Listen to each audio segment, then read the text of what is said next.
La falta de empleo en el Ecuador está ligada al alto nivel de inseguridad que existe en el país, en donde la pobreza alcanza un poco más de 7 millones de familias y el subempleo cada vez crece en contraste con la cifra que presenta el gobierno del presidente Lasso.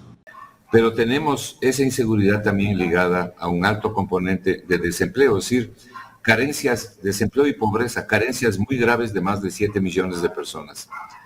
¿Quién dice eso? El INEC. ¿Qué es lo que nosotros podemos hacer en año y medio? Por eso es que le decía hace un momento, cuando hablamos de la calidad del empleo, hay que hablar de lo que usted dijo hace un momento, afiliación a la seguridad social, beneficios sociales, pero además ingresos adecuados para poder cumplir con las necesidades diarias del hogar y de uno mismo. Y el Ecuador no tiene ingresos adecuados. ¿Por qué? Porque a pesar de que tiene el tercer salario básico unificado más alto de América Latina, ese salario es el que tiene el menor poder adquisitivo de América Latina.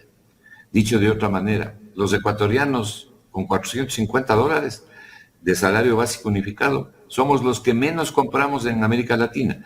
Los peruanos con su salario compran más, los colombianos compran más, los chilenos, los argentinos con su salario compran más. Al último de la cola estamos nosotros. ¿Por qué? Porque este es un país no competitivo, extremadamente caro, saturado de impuestos que están donde no deben estar y además perjudicando a la clase media y a los pobres mientras se favorece, por ejemplo, el gasto tributario, es decir, las exoneraciones y los impuestos que deja de cobrar el Ecuador, el SRI, que en promedio más o menos son 6.000 millones de dólares mensuales, está beneficiando al grupo grande de empresarios ecuatorianos que no necesitan esa ayuda.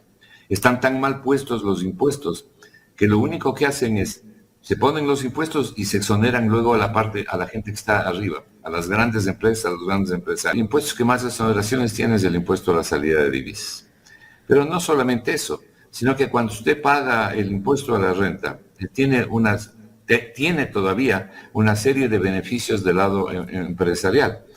Pero la mayoría de esas exoneraciones de los 6.000 y pico de millones de dólares anuales están concentrados en 250 grupos económicos que tiene el Ecuador. ¿Quién dice eso? El Ministerio de Finanzas, más bien dicho, el SRI. Entonces, los impuestos hay que ponerlos donde se debe ponerlos. Le voy a citar un ejemplo concreto. El Ecuador hasta el año 2018 tenía un impuesto a las grandes ganancias.